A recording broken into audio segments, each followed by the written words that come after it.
नमस्कार। आज हम प्रश्नोत्तर करेंगे झारखंड बोर्ड क्लास 7 हिंदी पाठ का। ये चैप्टर नंबर 16 है, पाठ 16 तुम कल्पना करो। और इस कविता के कवि हैं गोपाल सिंह नेपाली। तो आइए अभ्यास का प्रश्नोत्तर करते हैं। पाठ से पहला प्रश्न है, कविता में नवीन कल्पना करो से क्या तात्पर्य है। तो पहले प्रश्न का उत्तर होगा, कविता में नवीन कल्पना करो का तात्पर्य है कि हमें पुरानी रूढ़ियों और परंपराओं को छोड़कर नए विचारों और योजनाओं के साथ आगे बढ़ना चाहिए। राष्ट्र के विकास और समृद्धि के लिए नवोन्मेषी सोच की आवश्यकता है। अब आप लोगों के सामने दूसरा प्रश्न है कि इस कविता में क्या क्या करने को कहा गया है। तो दूसरे प्रश्न का सही जवाब होगा कि इस कविता में निम्नलिखित कार्यों को करने के लिए प्रेरित किया गया है। पहला पॉइंट होगा नवीन कल्पना करना और समाज की पुरानी रूढ़ियों को तोड़ना। इसके साथ ही दूसरा पॉइंट है राष्ट्र को कुरीतियों से मुक्त करने के लिए संकल्प लेना। तीसरा पॉइंट है स्वदेश के प्रति समर्पण की भावना रखना। वहीं चौथा पॉइंट होगा स्वतंत्रता और समृद्धि के लिए योजनाएं बनाना। अब आप लोगों के सामने तीसरा प्रश्न है, कविता में ऐसा क्यों कहा गया है कि समाज की तमाम नीतियाँ और मनुष्य की अतीत रीतियाँ घिस गई हैं। तो तीसरे प्रश्न का सही जवाब होगा समाज की तमाम नीतियाँ और अतीत की रीतियाँ घिस चुकी है, क्योंकि वे अब राष्ट्र की उन्नति में बाधा बन रही है। वे वर्तमान समय की आवश्यकताओं को पूरा नहीं कर पा रही हैं और प्रगति में बाधक बन गई हैं। इसलिए कवि समाज को नई नीतियाँ और नई योजनाएं अपनाने के लिए प्रेरित कर रहे हैं। अब हम चौथे प्रश्न की ओर आते हैं। प्रश्न है, जंजीर टूटते कभी न अश्रुधार से, दुख दर्द भागते नहीं दुलार से। भाव स्पष्ट कीजिए। तो चौथे प्रश्न का सही जवाब होगा कि इस पंक्ति में कवि कहना चाहते हैं कि केवल रोने या भावनात्मक रूप से दया करने से बुराइयां समाप्त नहीं होती। स्वतंत्रता और प्रगति के लिए कठोर परिश्रम, संघर्ष और ठोस कार्य आवश्यक हैं। केवल आंसू बहाने या प्रेम पूर्वक प्रार्थना करने से कोई समस्या हल नहीं होती, बल्कि इसके लिए ठोस कदम उठाने पड़ते हैं। अब हम पांचवें प्रश्न की ओर आ गए हैं। प्रश्न करता है कि कविता में कवि ने क्या संदेश दिया है। तो पांचवें प्रश्न का उत्तर होगा,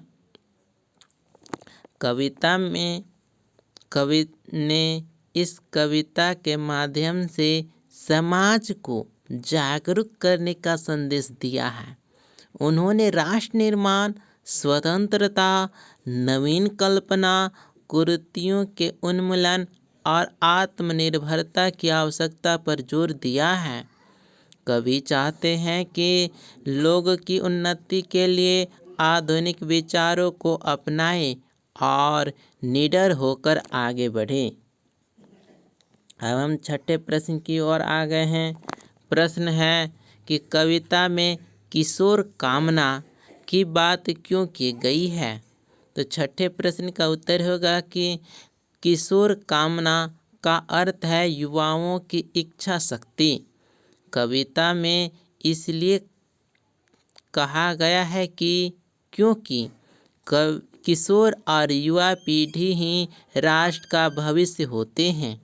उनके जोश, उमंग और सपनों से ही देश आगे बढ़ सकता है। कवि चाहते हैं कि युवा राष्ट्र हित में सकारात्मक सोच और नीतियों को अपनाएं। अब हम पाठ से आगे का प्रश्नोत्तर करेंगे। पाठ से आगे पहला प्रश्न है आप लोगों के सामने कि चित्तौड़ के प्रताप की क्या कहानी है। तो इस प्रश्न का सही जवाब होगा कि चित्तौड़ के महाराणा प्रताप मेवाड़ के वीर राजा थे, जिन्होंने मुगलों के खिलाफ स्वतंत्रता के लिए संघर्ष किया। उन्होंने हल्दी घाटी के युद्ध में बहादुरी से लड़ाई लड़ी और अपनी मातृभूमि की रक्षा के लिए अनेक कठिनाइयां सही। उनकी वीरता और स्वाभिमान आज भी प्रेरणा का स्रोत है। देखिए अब दूसरा प्रश्न की ओर आ गए हैं। प्रश्न है, कवि ने लिखा है कि तुम योजना करो, स्वतंत्र योजना करो। आप किन कार्यों के लिए योजना बनाते हैं?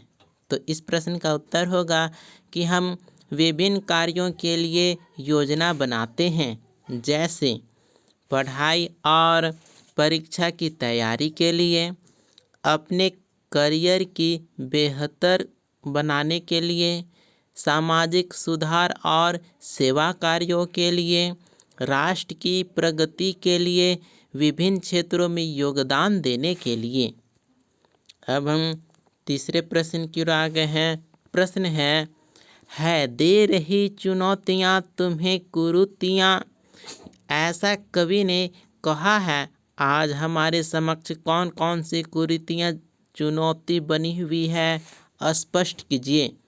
तो तीसरे प्रश्न का सही जवाब होगा, आज हमारे समाज में कई कुरीतियाँ चुनौती बनी हुई है, जैसे जातिवाद और भेदभाव, भ्रष्टाचार और अनैतिकता, अशिक्षा और अंधविश्वास, महिलाओं के प्रति असमानता और हिंसा, पर्यावरण प्रदूषण और प्राकृतिक संसाधनों की बर्बादी।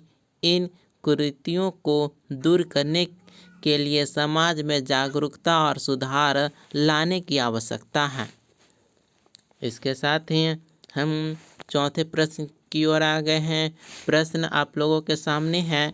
प्रश्न है कि राष्ट्र की स्वतंत्रता को बनाए रखने में नवयुवकों की क्या भूमिका हो सकती है।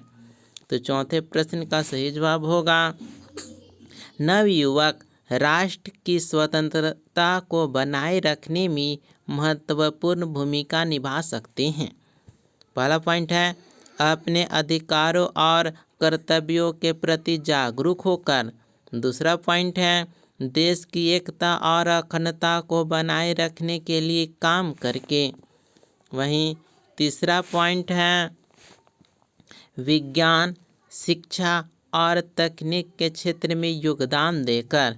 चौथा पॉइंट होगा भ्रष्टाचार, भेदभाव और सामाजिक बुराइयों के खिलाफ आवाज़ उठाकर। पांचवा पॉइंट है देश की सुरक्षा और विकास में सक्रिय भूमिका निभाकर। अब हम इसके आगे अनुमान एवं कल्पना से प्रश्नोत्तर करेंगे। देखिए पहला प्रश्न है कि अनुमान लगाइए कि कवि ने इस कविता की रचना क्यों की होगी। तो हम अनुमान लगाएंगे और इसका उत्तर देंगे। उत्तर है कवि ने इस कविता की रचना समाज को प्रेरित करने के लिए की होगी। वह लोगों को यह समझाना चाहते हैं कि पुरानी रूढ़ियों को छोड़कर नए विचारों और योजनाओं को अपनाना ही देश की उन्नति का मार्ग है। उन्होंने राष्ट्र निर्माण, स्वतंत्रता और नवीन सोच पर जोर दिया है। इसके साथ ही दूसरे प्रश्न की ओर आ गए हैं।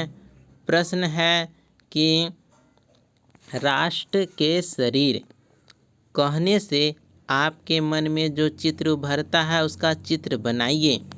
ठीक है, तो यह एक रचनात्मक कार्य है जिसे विद्यार्थी अपनी कल्पना के अनुसार कर सकते हैं।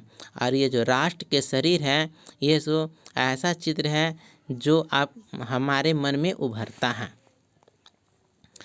अब हम इसके आगे तीसरे प्रश्न की ओर आते हैं। प्रश्न है, यदि आपको देश का नेतृत्व करने का अवसर मिल जाए तो आप देश हित के लिए क्या क्या करना चाहेंगे? तो तीसरे प्रश्न का उत्तर होगा कि यदि मुझे देश का नेतृत्व करने का अवसर मिले तो मैं निम्नलिखित कार्य करना चाहूँगा। देखिएगा, पहला पॉइंट है शिक्षा और स्वास्थ्य सेवाओं को मजबूत बनाना। दूसरा पॉइंट है भ्रष्टाचार को समाप्त करने के लिए सख्त कानून लागू करना। तीसरा पॉइंट है पर्यावरण संरक्षण और स्वच्छता को बढ़ावा देना। वहीं चौथा पॉइंट होगा बेरोजगारी कम करने के लिए नए रोजगार के अवसर पैदा करना। इसके बाद अगला पॉइंट है कि तकनीकी विकास और आत्मनिर्भर भारत को बढ़ावा देना। अब हम इसके आगे भाषा